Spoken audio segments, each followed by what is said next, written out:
Our second speaker is Dr. Efraín Torres. He is a biomedical engineer, an innovator, and an entrepreneur focused on expanding access to advanced medical imaging technology. Efraín got his PhD in biomedical engineering from the University of Minnesota, where his research centered on developing more affordable, compact, and silent magnetic resonant or MRI systems. So it's a mission that was inspired by his own experiences growing up in an underserved community on Chicago's South Side. He is the CEO and co-founder of Adialante, a medical tech startup dedicated to bringing those solutions, the MRI solutions, to clinics, community health settings, and underserved populations worldwide. Under his leadership, Adialante has secured significant funding, including competitive SBIR grants, and they continue to advance its innovative imaging technology toward commercialization. He's a first generation American, first generation PhD graduate, and he combines technical expertise with a deep commitment to equity in healthcare, using engineering innovation to bridge gaps in access to life-saving diagnostic tools. I should also mention that he is a member of the Diversity by Doing Health Tech's advisory board. And so with that, I will turn it over to Efren and thank you for doing this morning. Yeah, no, thank you for the very kind intro. I will have my camera off as a warning because as I scared Ingrid this morning, I am fighting off a little bit of a cold. So usually I'm a fairly blunt guy, but because of the code, I might be even more blunt. That is just a heads up, but I think that'll make for a better talk anyways. My hope with the talk today is to answer three questions. First, why should you care about this thing called personal development, which is quite vague? Second, why the hell should you listen to me? You know? The third is how do I actually do this thing that you call develop, right? So my hope is at the very last stage to give some very practical advice and principles that I try to lead my life by. Now, before I get into the meat of the talk, I want to share and read one of my favorite quotes from just kind of philosophy, which is from Seneca. I love the Stoic philosophy, which is, I am not so shameless as to try to cure other people when I am ill myself. I am, however, discussing a few troubles that concern us both and sharing the remedy with you, just as if we were lying ill in the same hospital. So I start the talk with this quote mainly to give away that I'm not perfect. You're not perfect. No one in this call is perfect. We don't get everything right. So when I give a talk on personal development, I'm not giving a talk as someone who has developed, period. I'm giving a talk as someone who is developing themselves and sharing with you principles that help me. So think of me as someone lying next to you. Ironically, I am actually ill, so that was part of the plan. But that's my hope with starting this presentation with this quote. Now, a little background that kind of Ingrid alluded to. So, I have a pretty humble roots. I grew up in a little village, La Villita, in the southwest side of Chicago. I grew up in a two-bedroom apartment with 7 people. It was quite packed, but we're a close family. So I have an immigrant background. I'm a first generation. My family immigrated here from Mexico, Guadalajara, Mexico. And I really am a first gen kind of everything. My parents didn't graduate from middle school, and I somehow made it to my PhD. And I always joke that I'm first gen everything, like first gen swimmer, runner, everything. I'm sure my dad was a runner though, but it's kind of a go-to thing I say. Now, I fortunately was able to get a scholarship and make it to a really good high school, and that led me to go to college. But I didn't do well my first semester, if I'm going to be honest with you, actually, and it troubled me quite well because I went into my college years really gung ho, like, okay, I'm going to go do great things, I'm going to go help my community, and I kind of just fell flat on my face. And it makes a lot of sense because I started behind. I was my first semester in engineering, and as simple as it sounds, I didn't know you needed to learn pre-calc and calculus to be an engineer. I just kind of signed up to be an engineer because somebody told me engineers solve problems. And the first thought in my head when someone told me that was, well, I have some problems that I want to solve. And so I really did very little prep work, mainly because of ignorance. My parents couldn't guide me, and that's nothing against them. So I just kind of signed up to be an engineer and wasn't successful my first semester. But of course, that's just the beginning of it, right? And progress isn't about where you start. It really is about the rate of change. It's about the slope, right? So I started my high schools and quite behind, and started my college quite behind. But I ended college quite ahead of my classmates, being awarded the most competitive national fellowship in undergrad, which is typically actually awarded to graduate students. And I did the same thing in my college, from being a college graduate to a startup founder. And the reason that I talk about this is because progress is really, in my opinion, all that matters. This is an analogy that actually my wife gave me, and I'll forever give credit to her. We all aren't able to influence our start in life, our circumstances, wherever you be, whether you're first generation, third generation, grew up in a poor neighborhood, rich neighborhood, grew up sheltered, not sheltered. It doesn't, we don't get to pick that. What we do get to pick is this rate of change, right? And I like to say that progress is the only thing that matters, because if you can hold a rate of change of progress that is high enough and really hold it for years, you will be amazed at where you end up, because years do just fly by, one after the other. That's one of the great and horrible things about life, is it just keeps on ticking away, right? So your worst day will be in the past one day, and your best day will also be in the past one day. And so if you hold on to this progress, you can start from being very behind to ending very ahead. And my life and others' lives as well are a testament to that. And so this is all about progress. And that's really the first lesson that we get to today, which is, in progress, in this self-development, right? The choice to improve yourself is something that you have to do every single day, with small, meaningful actions that build over time. And it sounds so stupid, but it's true. Like, do you wake up and grab your phone, or do you wake up and stand up and then and get some water, and and go read, or go for a walk outside? Which person are you? Right? Those small actions build over time, right?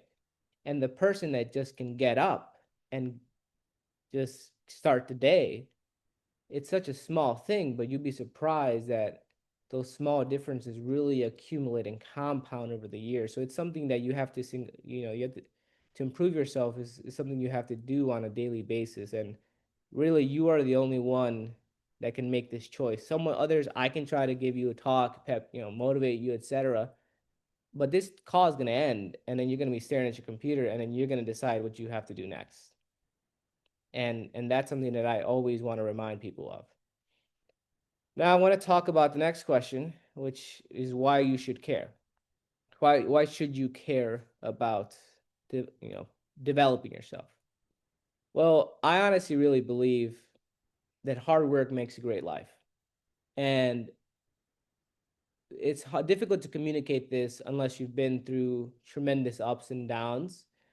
But when you challenge yourself to truly do things that you used to think are impossible, when you accomplish them, there'll be these quiet moments in the day or throughout your life where you'll look back and you'll think, "Wow, was that really me? Did I actually do that?" And there's this deep satisfaction. Kobe Bryant was an incredible basketball player. And he talks about it from earned confidence, right? You gain this confidence in life that is unshakable, that no one can take from you, even if everything falls apart, because you'll have accomplished tremendous things that were extremely challenging, or even foreign, or even impossible to you. Now, I always like talk about athletics, because I didn't grow up an athlete. So this is a really good tangible example that I love talking about, which is, in high school, actually ironic, I see Dante in the call. I was talking about with running with him yesterday. I did not grow up an athlete at all.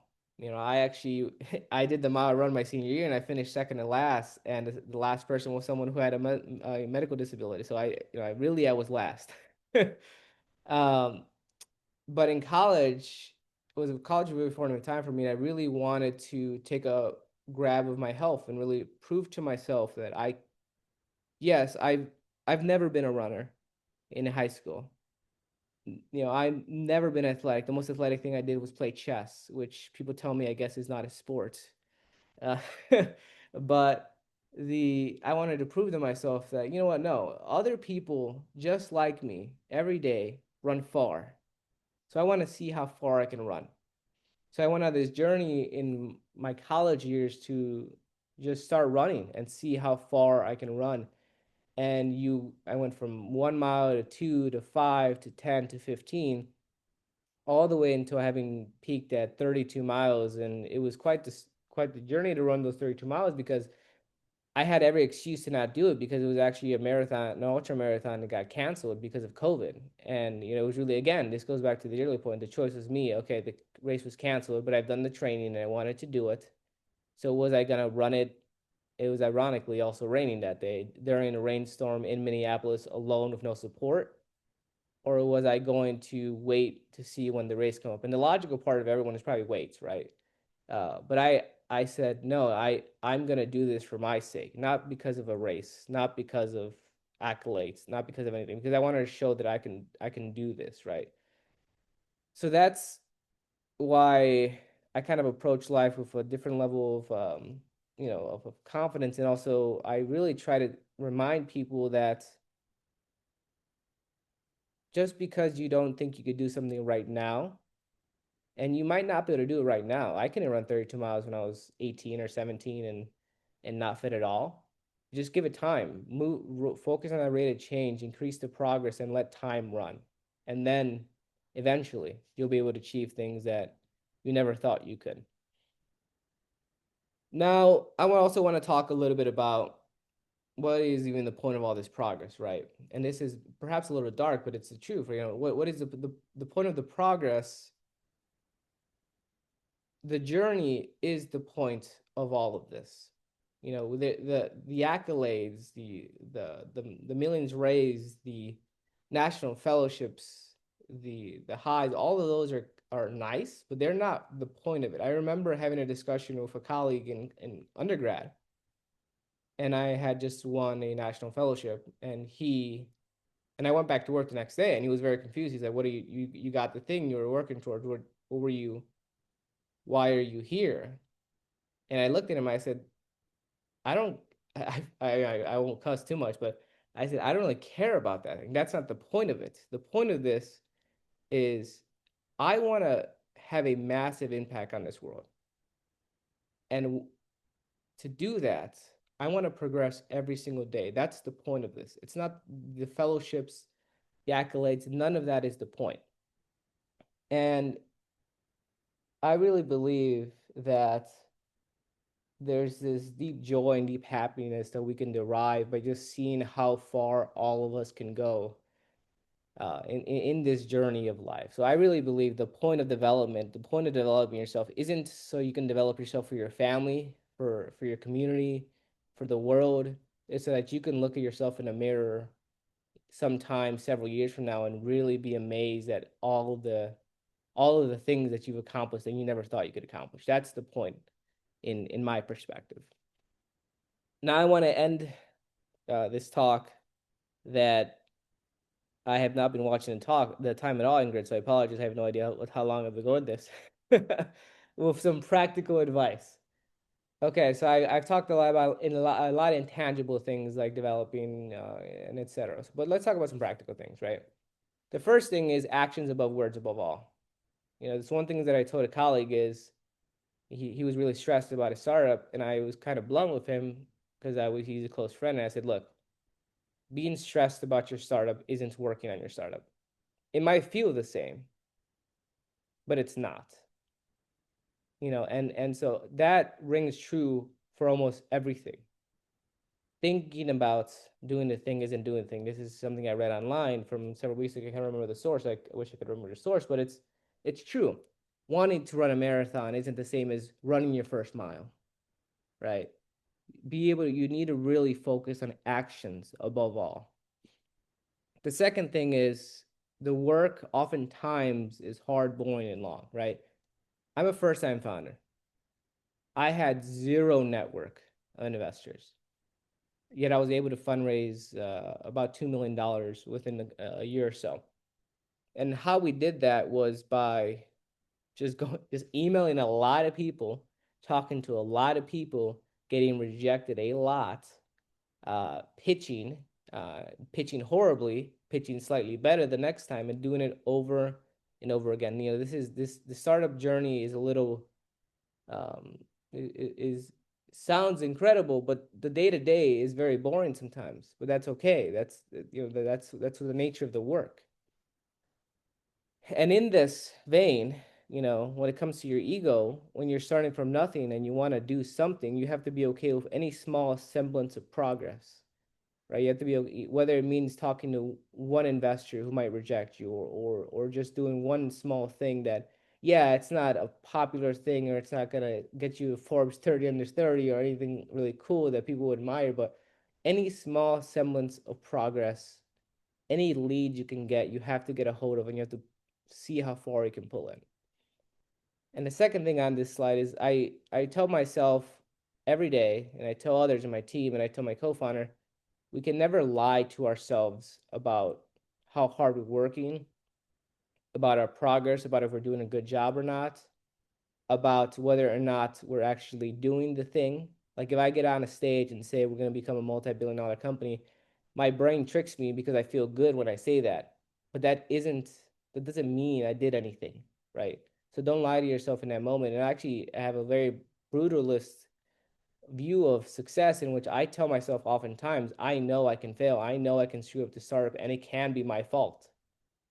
And by not lying to myself, I'm able to then understand, okay, so how could I screw this up?